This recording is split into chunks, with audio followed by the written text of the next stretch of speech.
Okay, we've been talking a lot about progressive criticism of Islam, about the regressive left, about balancing empirical realities with not being discriminatory against people who have done no wrong. I have two stories involving Muslim air travelers and Southwest Airlines that I'm going to present to you today, and hopefully we can all agree on sort of the point of view that we're going to have in response. First, there was a UC Berkeley student whose family fled Iraq in 2002 after his diplomat father was killed under Saddam Hussein's regime. He was booted from a Southwest Airlines flight and questioned by the FBI after another passenger heard him speaking Arabic on the phone. This is 26-year-old Khairuddin Makhzoumi, who states he was flying home from a dinner at the LA World Affairs Council with the Secretary General of the United Nations, Ban Ki-moon, when he stopped to make a call to an uncle. Makhzoumi explained that the conversation was conducted in Arabic and that as he said goodbye, he used the phrase inshallah, which translates as if God is willing. The student said that after he hung up, he noticed that a female passenger was looking at him when he was off the phone. Then she got up and left her seat. And moments later, an airport employee came over and asked Makhzoumi to step off of the plane and onto the passenger boarding bridge. 3 security officers waited for him. He was told that the woman thought he said shaheed, which means martyr, a term that is sometimes linked to Islamic terrorists. And after pointing out to these security officers, guys, this is Islamophobia, the student was told, you're not getting back on the plane. And the FBI became involved. Security officers searched his bag again. They asked if he had other luggage that he was keeping a secret. He said that Makhzoumi said that one officer publicly felt around his genital area and asked him if he was hiding a knife. And ultimately, he was told, you are not getting on Southwest. You can get yourself booked on another flight or another airline, which of course confirms this guy posed no threat because it's not just Southwest policy not to fly terrorists around. Presumably, if there was anything untoward going on, all of the airlines would have refused to fly this man home.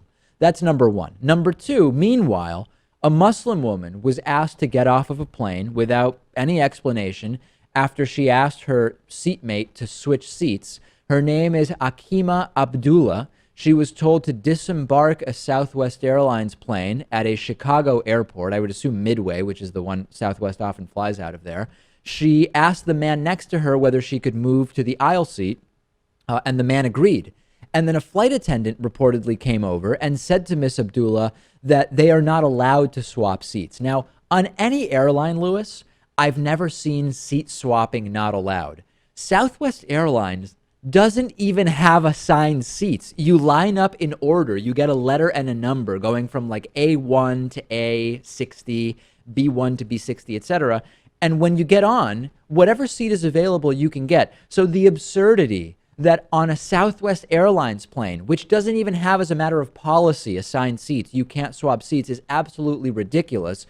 Afterwards, she was ultimately told there's no particular reason why you're off the plane, but the flight attendant just wasn't comfortable with you. She was wearing traditional Muslim attire, reportedly. What do you make of this, Lewis? Right? I mean, we are no doubt critical of Islam when we need to be. We are critical of Islamophobia and discrimination when we need to be. And when I look at this, this strikes me as absolutely ridiculous. And both stories happening on Southwest Airlines, by the way. This is interesting because what this is an example of the terrorists winning, right? So after 9/11, the attacks created an atmosphere, a climate of fear, right, which we still live in. And the problem is that the Muslims that attacked us are now making life far more difficult for other Muslims. And let me take it a step further. The 9/11 hijackers were clean-shaven men, well-dressed. Some of them had pilot's licenses. Some of them had engineering degrees. These incidents now tend to happen often around people noticeably, what you would call noticeably speaking Arabic. And by that, I mean just not hiding the fact that they're speaking Arabic or wearing what I refer to as traditional Muslim garb. Don't you know, and some of these terrorist handbooks have leaked, the entire goal of actual Islamic terrorists is not to stand out. So do you think that you are just going to notice the terrorists because they are noticeably dressed in Muslim attire or speaking Arabic on a plane without appearing to hide it? Now we're getting into some of the more specific reasons why this type of fear and these types of reactions don't make sense. Remember that the 9/11 hijackers were clean shaven and well dressed and would not have been identified as, whoa, look at what that guy is wearing and listen to the language he's speaking in. Yeah, but is anyone involved here being logical about the situation at all? No, not at all. The passengers who were afraid, the flight attendants and pilots, and then security guards who were all scared out of their minds.